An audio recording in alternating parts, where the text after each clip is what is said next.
Hello, basketball people, we have news. Let's go to more news about the Golden State Warriors. I ask you to give a thumbs up and subscribe to my channel, as I am a Warriors fan. Splash brothers Stephen Curry and Klay Thompson rose to fame with the Warriors, winning 4 titles together. It's being suggested that the Warriors form a new Splash Brothers team with the Curry brothers. A Curry brothers reunion might be on its way for the Golden State Warriors. As the Warriors have a handful of roster spots still open with the Jonathan Kuminga saga ongoing, it's only a matter of time before the Warriors make a number of signings. Some have been expected for months now. The reunion isn't a new idea, but it's becoming an expectation at this point, according to the Stein Line's Mark Stein. There is a strong expectation league-wide now that the Warriors will also be signing Seth Curry in addition to the Horford-Melton-Payton trio, Stein wrote in his latest. Golden State currently has 6 roster spots open. It's believed they will be filled by Horford, Melton, Payton, Stephen Curry's younger brother Seth, second-round pick Will Richard and, of course, Kuminga. The Curry brothers didn't log any minutes together in the regular season before, but that just might change this season. Seth, the 35-year-old sharpshooter, has been a free agent since the Charlotte Hornets let his revised deal expire without any extension. Unlike his older brother, Seth Curry was not a draft selection in the NBA. After runs at Liberty and Duke, Curry went undrafted in 2013.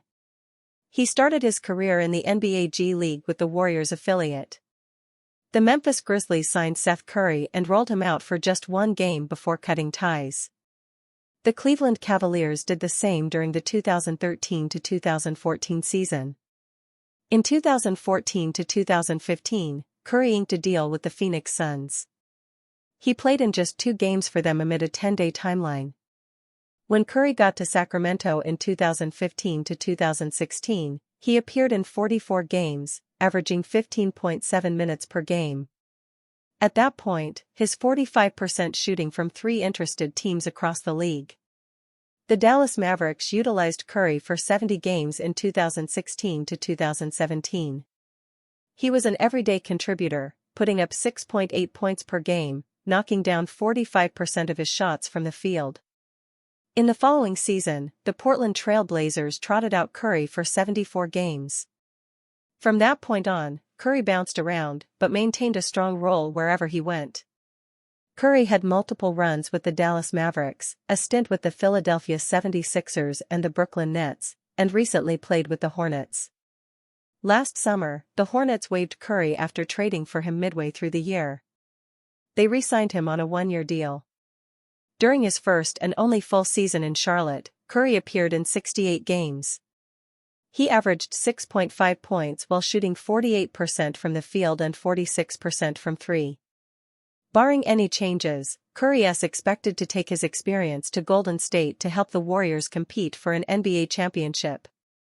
By adding Curry, the Warriors would take a 43% shooter from 3 off the market. Warriors reportedly set to sign 4 key free agents, including top shooter and former NBA champion. The Warriors are finally going to make notable additions to their roster.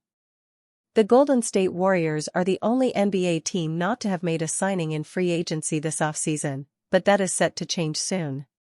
NBA insider Mark Stein reports the Warriors will be signing Al Horford, DeAnthony Melton, Gary Payton II, and Seth Curry once the Jonathan Kuminga situation is resolved. There is a strong expectation league-wide now that the Warriors will also be signing Seth Curry in addition to the Horford-Melton-Payton trio. Golden State currently has 6 roster spots open. It's believed they will be filled by Horford, Melton, Payton, Stephen Curry's younger brother Seth, second-round pick Will Richard, and, of course, Kuminga.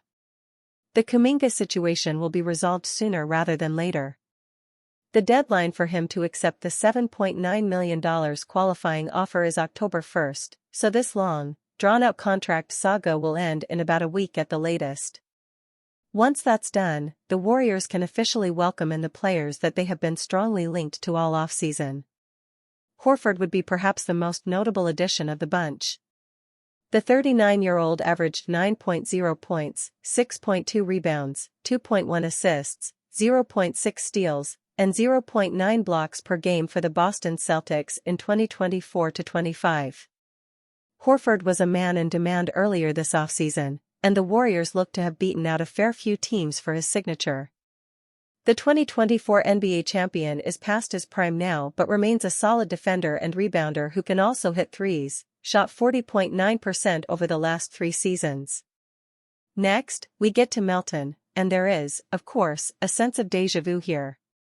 The Warriors signed him to a 1-year, $12.8 million deal in 2024, but he tore his ACL after playing just 6 games for them in the 2024-25 season. The Warriors opted to trade Melton to the Brooklyn Nets in December 2024, but he appears to have done enough in that short period of time to convince them to bring him back. The 27-year-old averaged 10.3 points, 3.3 rebounds, 2.8 assists, 1.2 steals, and 0.3 blocks per game in that brief stint. Melton has been a solid 3-and-D guard for some time now, but it will be interesting to see if he can get back to his best quickly after tearing his ACL. The Warriors also look to be bringing back Payton, who has been with the team since 2021, a brief stint with the Portland Trail Blazers in 2022 aside. The 32-year-old averaged 6.5 points, 3.0 rebounds, 1.3 assists, 0.8 steals, and 0.3 blocks per game in 2024-25. It was reported that Stephen Curry had been pushing the Warriors to bring Payton back on a 2-year deal, and the team appears to have obliged. The veteran remains a quality defensive guard and would strengthen the Warriors on that end of the floor. Lastly, we get to Stephen's younger brother, Seth. The younger Curry averaged 6.5 points, 1.7 rebounds, 0.9 assists, 0.4 steals, and 0.1 blocks per game for the Charlotte Hornets in 2024-25. He remains one of the premier shooters in the NBA, having shot an excellent 45.6% from beyond the arc last season. Seth had signed a non-guaranteed contract with the Warriors back in 2013, but was waived after preseason. He has never gotten to play alongside his brother Stephen in an NBA game, and it would be incredible to see them share the court as teammates. We saw Draymond Green boldly declare earlier this offseason that the Warriors will win the NBA championship in 2026. They will be better than they were last season once these moves are finalized, but still won't be regarded as one of the favorites.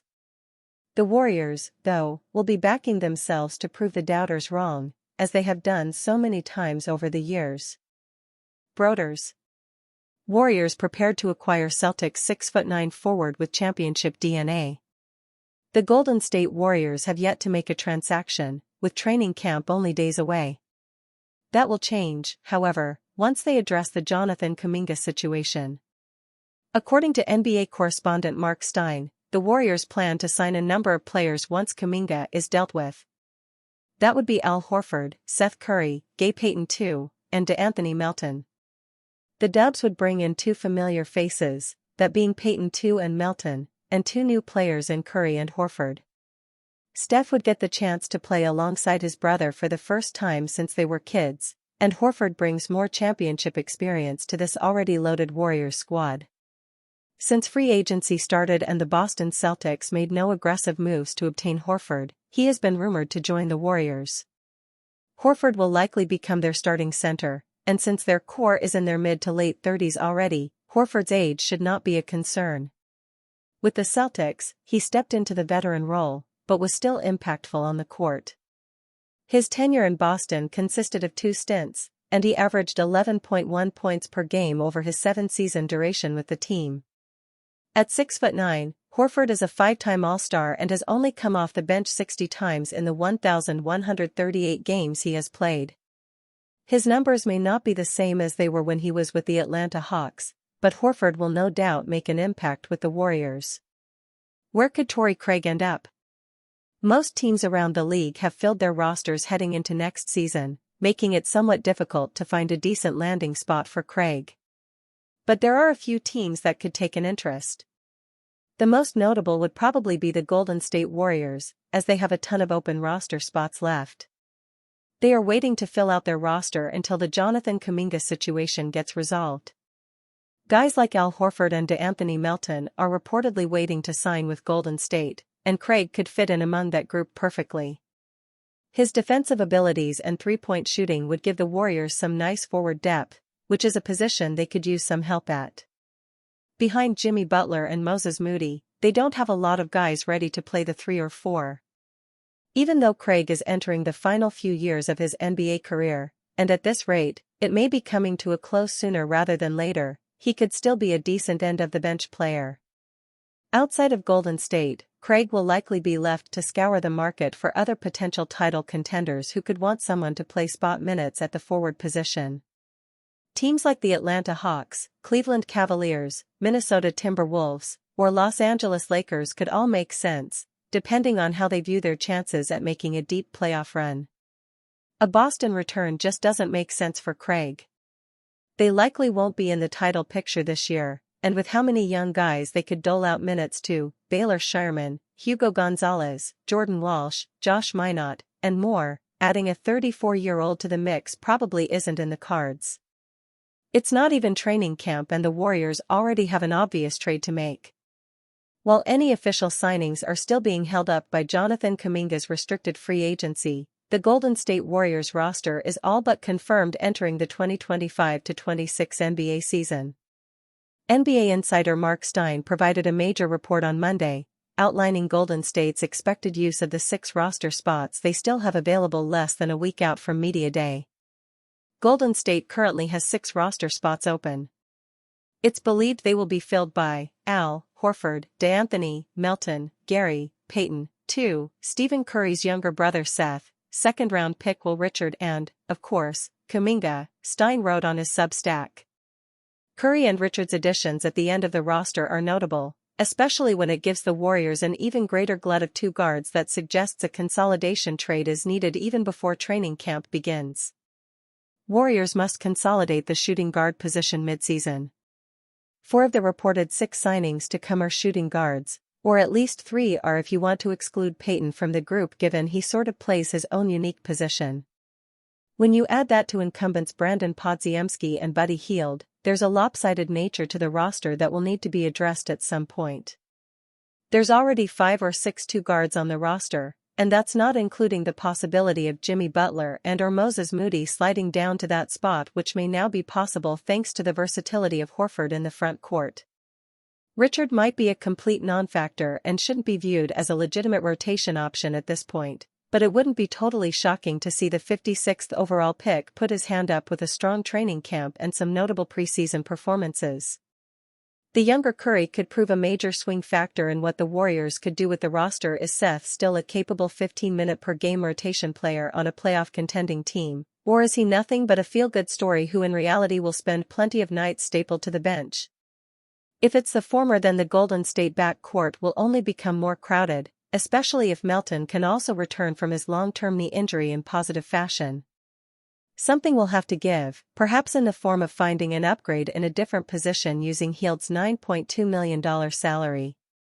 There's still a lot of things that need to take place early on before a trade is truly considered, but one look at this expected roster makes you wonder what might happen with the backcourt by season's end.